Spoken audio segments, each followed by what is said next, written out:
Before the flood of Noah. Scripture tells of a world unlike anything we have ever known, a world filled with violence, corruption, and darkness.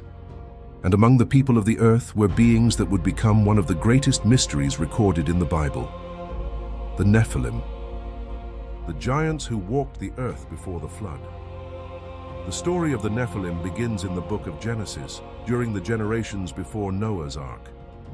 Humanity had multiplied across the earth, but something had gone terribly wrong.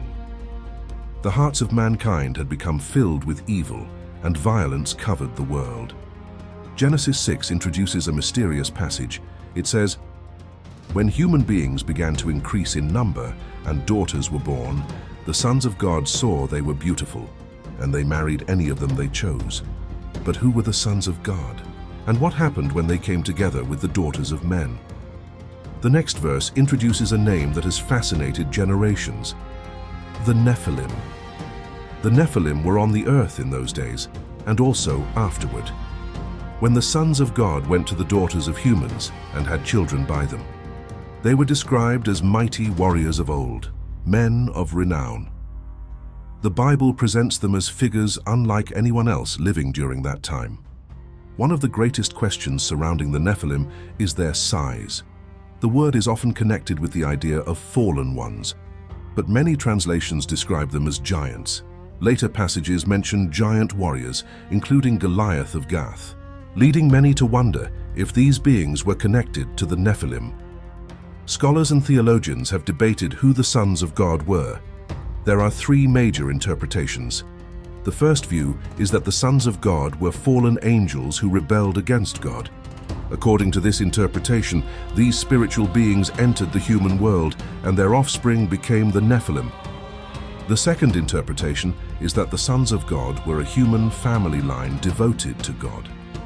Their union with those who rejected God led humanity deeper into corruption. The third interpretation views the Nephilim as powerful warriors or rulers who became legendary because of their strength. They may have been remembered as giants because of their influence, power, and fearsome reputation.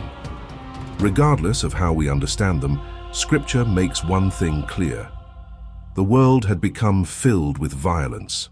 Humanity's corruption had reached a point where judgment was coming. Now the earth was corrupt in God's sight and was full of violence. But in the middle of a world filled with darkness, one man found favor with God. His name was Noah. God warned him of a coming flood and commanded him to build an ark. Through Noah, humanity would be given a chance for survival. The flood came. The old world was destroyed. But the mystery of the Nephilim did not end there, because Scripture says something that raises an even greater question. The Nephilim existed before the flood, but did they disappear forever? Thanks for watching. If you enjoyed this video, please like and subscribe, and we'll see you next time.